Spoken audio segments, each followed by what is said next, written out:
எண்ணிக்கை நூல் புத்தகம் அதிகாரம் 5 மற்றும் 6. தூய்மையற்ற மக்கள்.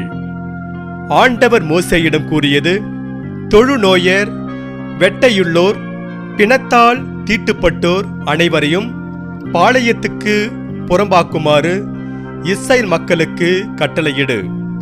மக்களிடையே நான் தங்கியிருக்கும் பாளையத்தை அவர்கள் தீட்டுப்படுத்தி விடாதபடி ஆணாயினும் பெண்ணாயினும் அவர்களை பாளையத்துக்கு புறம்பாக்கிவிடுங்கள். இஸ்ரவேல் மக்கள் அவ்வாறே அவர்களை பாளையத்துக்கு புறம்பே துரத்திவிட்டனர். ஆண்டவர் மோசேயிடம் சொன்னபடியே இஸ்ரவேலர் செய்தனர். தவறுகளுக்கான அபராதம். ஆண்டவர் மோசேயிடம் கூறியது: இஸ்ரவேல் மக்களிடம் சொல், மனிதர் ஆண்டவரை மீறி செய்யும் பாவங்களில் எதையும் ஓர் ஆணோ பெண்ணோ செய்து குற்றவாளியானால் அவர்கள் தாங்கள் செய்த பாவத்தை அறிக்கையிட வேண்டும். தீங்கிழைக்கப்பட்டவனுக்கு ஈடுகட்டி அத்துடன் 1/5 பங்கை கூட்டி கொடுக்க வேண்டும்.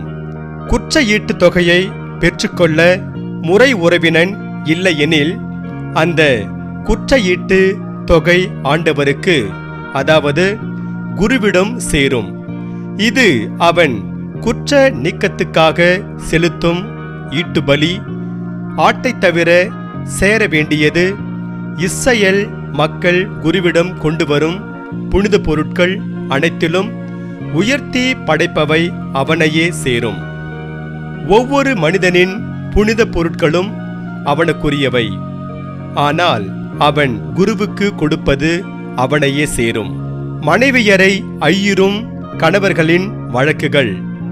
மேலும் ஆண்டவர் மோசேயிடம் கூறியது: இஸ்ரவேல் மக்களிடம் சொல், ஒருவனின் மனைவி நெறி தவறி அவனுக்கு நம்பிக்கை துரோகம் செய்தால் வேறொருவன் அவளோடு படுத்து உடலுறவு கொள்ள அது அவள் கணவனின் கண்களுக்கு மறைக்கப்பட்டு அவள் கரைப்பட்டிருந்தும் கண்டுபிடிக்கப்படாதிருந்து அவள் தவறு செய்த நிலையிலே பிடிக்கப்படாமலிருந்தால், வெஞ்சினத்தின் ஆவி கணவனை ஆட்கொண்டு தன்னையே கரைப்படுத்திவிட்ட மனைவியின் மேல் அவன் வெகுண்டெழுந்தால், அல்லது வெஞ்சினத்தின் ஆவி அவனை ஆட்கொண்டு தன் மனைவி தன்னையே கரைப்படுத்தாதிருந்தும் அவன் வெகுண்டெழுந்தால், அவன் தன் மனைவியை குருவின் முன் கொண்டு வர வேண்டும்.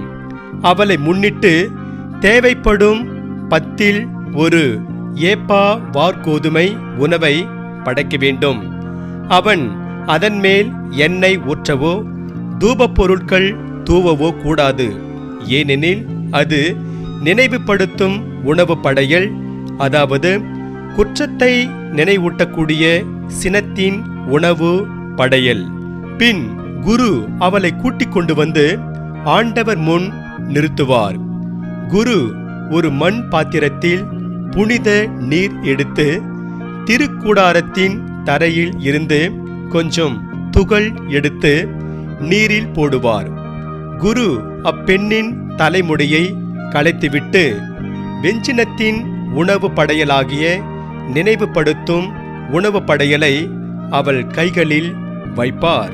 சாபத்தை கொண்டு வரும் கசப்பு நீரையும் குரு தன் கையில் வைத்திருப்பார். அதன் பின்னர் குரு அவளை ஆணையிட சொல்லி கூற வேண்டியது: நீ உன் கணவனின் அதிகாரத்துக்கு உட்பட்டிருக்கும்போது வேறு எந்த மனிதனும் உன்னோடு படுக்காமலும் நீ ஒழுக்கக்கேட்டுக்கு உடன்படாமலும் இருந்தால், சாபங்களை கொண்டு வரும் இக்கசப்பு நீர் உன்னை ஒன்றும் செய்யாது. ஆனால் நீ உன் கணவனின் அதிகாரத்திற்கு உட்பட்டிருந்தும் நெறி தவறி உன்னையே கரைப்படுத்தி உன் கணவன் தவிர வேறொருவன் உன்னோடு படுத்திருக்க உடன்பட்டால், குரு அப்பெண்ணை சாப ஆணை இட சொல்லி அவளிடம்: ஆண்டவர் உன் தொடைகள் அழுகி விழவும் உன் வயிறு வீங்கவும் செய்து உன் மக்களிடையே உன்னை ஒரு சாபமாகவும் ஆணை கூற்றாகவும் ஆக்குவார். சாபத்தை கொண்டு வரும் இந்த நீர் உன் குடல்களில் இறங்கி உன் வயிற்றை வீங்க செய்து உன் தொடைகளை அழுகி விழ செய்யட்டும் என்பார். அதற்கு அப்பெண் ஆமேன் ஆமேன் என்பாள். பின்னர் குரு இச்சாபங்களை ஓர் ஏட்டில் எழுதி கசப்பு நீரால் அவற்றை அழித்து விடுவார். சாபத்தை கொண்டு வரும் அக்கசப்பு நீரை அப்பெண் குடிக்க செய்வார். சாபத்தை கொண்டு வரும் அந்நீர் அவளுக்கு சென்று கொடிய வேதனையை உண்டாக்கும். குரு வெஞ்சினத்தின் உணவு படையலை பெண்ணின் கையிலிருந்து வாங்கி அதை ஆண்டவர் முன்னிலையில் ஆரத்தி பலியாக காட்டி பலிபீடத்துக்கு கொண்டு வருவார். குரு அந்த உணவு படையிலிருந்து அதன் நினைவு பகுதியாக ஒரு கைப்பிடி எடுத்து அதனை பீடத்தின் மேல் எரித்து விடுவார். இறுதியாக அப்பெண் அந்நீரை குடிக்க செய்வான். அவன் அவளை நீர் குடிக்க செய்யும் போது அவள் உண்மையிலேயே தன்னை கரைப்படுத்தி தன் கணவனுக்கு நம்பிக்கை துரோகம் செய்திருந்தால் சாபத்தை கொண்டு வரும் நீர் அவளுக்குள் போய் கொடிய வேதனையை உண்டாக்கும். அவள் வயிறு வீங்கி தொடைகள் அழுகி விழும். அவள் தன் மக்களிடையே ஒரு சாபமாக இருப்பாள். ஆனால் அப்பெண் கரைப்படாது தூயவளாயிருந்தால் அவளுக்கு ஒரு கேடும் வராது. அவள் குழந்தையை கருத்தரிப்பாள். வெஞ்சினத்தின் வேலைகளில் இதுவே சட்டம். அதாவது ஒரு மனைவி தன் கணவனின் அதிகாரத்திற்கு உட்பட்டிருந்தும் நெறி தவறி தன்னையே கரைப்படுத்திருந்தாள், அல்லது வெஞ்சினத்தின் ஆவி ஒரு மனிதன் மேல் வந்து அவன் தன் மனைவி மேல் வெகுண்டிருந்தால் அவன் அவளை ஆண்டவர் திருமுன் திருத்துவான். குரு இச்சட்டத்தை எல்லாம் அவளிடம் செயல்படுத்துவார். ஆடவன் தன் குற்றப்பழி அற்றவனாவான், பெண்ணோ தன் குற்றப்பழியை சுமப்பாள். அதிகாரம் 6. நாசீர் விதிகள். ஆண்டவர் மோசேயிடம் கூறியது, இஸ்ரவேல் மக்களிடம் சொல், ஓர் ஆணோ பெண்ணோ தன்னை ஆண்டவருக்கு தனிமைப்படுத்தி சிறப்பான பொருத்தனையான நாசீர் பொருத்தனை செய்து ஆண்டவருக்கு தன்னை அர்ப்பணித்தால் திராட்சை ரசம் மது ஆகியவற்றை அவன் விலக்க வேண்டும். திராட்சை ரசம் மது ஆகியவற்றின் காடியை அருந்தக்கூடாது. திராட்சைப்பழ சாற்றை குடிக்கக்கூடாது. திராட்சை பழங்களையோ வற்றலையோ உண்ணவும் கூடாது. பொருத்தனை காலம் முழுவதும் திராட்சை கொடியிலிருந்து கிடைக்கும் எதையும், விதைகள், தோல்களை கூட அவன் உண்ணக்கூடாது. அர்ப்பணம் செய்து கொண்ட பொருத்தனை காலம் முழுவதும் சவரக்கத்தி அவன் தலையில் படக்கூடாது. ஆண்டவருக்காக தன்னை அர்ப்பணித்துக் கொண்ட காலம் முடியும் மட்டும் அவன் தூய்மையுடன் இருப்பான். அவன் தன் தலைமுடியை நீளமாக வளரவிடுவான். ஆண்டவருக்கென்று தன்னை அர்ப்பணித்துக் கொண்ட காலம் முழுவதும் பிணத்தருகே அவன் போகக்கூடாது. தன் தந்தை, தாய், சகோதரன், சகோதரி இறந்தால் கூட அவர்களுக்காக தன்னை தீட்டுப்படுத்தக்கூடாது. ஏனெனில் கடவுளுக்கு தன்னை அர்ப்பணித்துக் கொண்டதின் அடையாளம் அவன் தலையில் இருக்கிறது.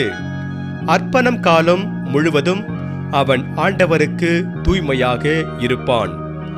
எவரேனும் திடீரென அவன் அருகே இறந்து புனிதப்படுத்தப்பட்ட அவன் தலையை தீட்டுப்படுத்தினால் தூய்மைப்படுத்தும் நாளில் அவன் தன் தலையை சிரைத்து கொள்ள வேண்டும். 7ஆம் நாளில் அவன் அதை சிரைத்துக் கொள்வான். 8ஆம் நாளில் அவன் 2 காட்டுப்புறாக்களையோ 2 மாடப்புறா குஞ்சுகளையோ சந்திப்பு கூடார நுழைவாயிலுக்கு குருவிடம் கொண்டு வர வேண்டும். குரு ஒன்றை பாவம் போக்கும் பலியாகவும் மற்றதை எரிபலியாகவும் ஒப்புக் கொடுப்பார். பிணத்தை முன்னிட்டு அவன் பாவம் செய்துள்ளதால் அவனுக்காக கரை நீக்கம் செய்வார். அதே நாளில் அவன் தலையையும் புனிதப்படுத்துவார். அவன் பொருத்தனை செய்த காலத்திற்காக மீண்டும் தன்னை ஆண்டவருக்கு அர்ப்பணிப்பான். குற்ற நீக்க பலிக்காக ஓராண்டு ஆட்டுக்கிடாய் ஒன்றை கொண்டு வருவான். அவன் அர்ப்பண நிலை தீட்டுப்பட்டதால் கடந்துவிட்ட காலம் கணக்கில் வராது. அர்ப்பண காலம் நிறைவரும்போது நாசிருக்கான சட்டம் இதுவே. சந்திப்பு கூடாரத்தின் நுழைவாயிலுக்கு அவன் கொண்டு வரப்படுவான். ஆண்டவருக்கு அவன் கொண்டு வரும் நேர்ச்சை பொருள் பலிக்காக பழுதற்ற ஓராண்டு செம்மறிக்கிடாய் ஒன்று, பாவ நீக்க பலிக்காக முழுதற்ற ஓராண்டு ஆட்டுக்குட்டி ஒன்று, நல்லுறவு பலிக்காக பழுதற்ற ஆட்டுக்கிடாய் ஒன்று, புளிப்பற்ற அப்பம் ஒரு கூடை, எண்ணெயில் மெல்லிய மாவை பிசைந்து செய்த நெய்யப்பங்கள், எண்ணெய் தடவி புளிப்பற்ற மாவால் செய்த அடைகள், அவற்றின் உணவு படையல் நீர்ம படையல் ஆகியவை. குருத்துவ ஆசிமொழிகள். குரு அவற்றை ஆண்டவர் முன் கொண்டு வந்து அவனுக்காக பாவம் போக்கும் பலியையும் எரிபலியையும் நிறைவேற்றுவார்.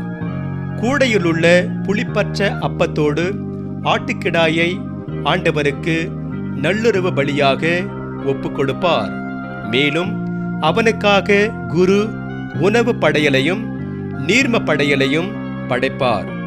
நாசீர் புனிதப்படுத்தப்பட்ட தன் தலையை சந்திப்பு கூடார நுழைவாயிலில் மழித்து புனிதப்படுத்தப்பட்ட தன் தலை முடியை எடுத்து நல்லுறவு பலியின் அடியில் இருக்கும் நெருப்பில் போடுவான். அவன் புனிதப்படுத்தப்பட்ட தன் தலையை மழித்து பின்னர் குரு வெந்து கொண்டிருக்கும் ஆட்டுக்கிடாயின் முன் சண்டை எடுத்து கூடையிலிருந்து நெய்யப்பம் ஒன்றையும் புளிப்பற்ற அடை ஒன்றையும் எடுத்து நாசீர் கைகளில் வைப்பார். அவற்றை ஆரத்தி படையலாக குரு ஆண்டவர் திருமுன் காட்டுவார். ஆரத்தியாக காட்டப்பட்ட மார்பு பகுதியும் உயர்த்தி படைக்கப்பட்ட தொடையும் புனித பங்காக குருவை சேரும். அதன் பின்னரே நாசீர் திராட்சை ரசம் குடிக்கலாம். நாசீர் பொருத்தனை செய்பவனுக்கான சட்டம் இதுவே. ஆண்டவருக்கு அவன் கொண்டு வரும் நேர்ச்சை படையல் அவனது நாசீர் பொருத்தனைக்கேற்ப இருக்க வேண்டும். இது மற்றபடி அவன் தர இயன்றதற்கு நீங்களானது. அவனது பொருத்தனைக்கேற்ப தன் நாசீர் அர்ப்பணத்துக்குரிய சட்டத்தின்படி அவன் செய்ய வேண்டும். ஆண்டவர் மோசேயிடம் கூறியது, நீ ஆரோனிடமும் அவன் புதல்வரிடமும் சொல், இஸ்ரவேல் மக்களுக்கு ஆசி கூற வேண்டிய முறை. ஆண்டவர் உனக்கு ஆசி வழங்கி உன்னை காப்பாராக. ஆண்டவர் தன் திருமுகத்தை உன்மேல் ஒளிர செய்து உன்மீது அருள் பொழிவாராக. ஆண்டவர் தன் திருமுகத்தை உன் பக்கம் திருப்பி உனக்கு அமைதி அருள்வாராக. இவ்வாறே அவர்கள் என் பெயரை இஸ்ரவேல் மக்களிடையே நிலைநாட்டுவர். நானும் அவர்களுக்கு ஆசி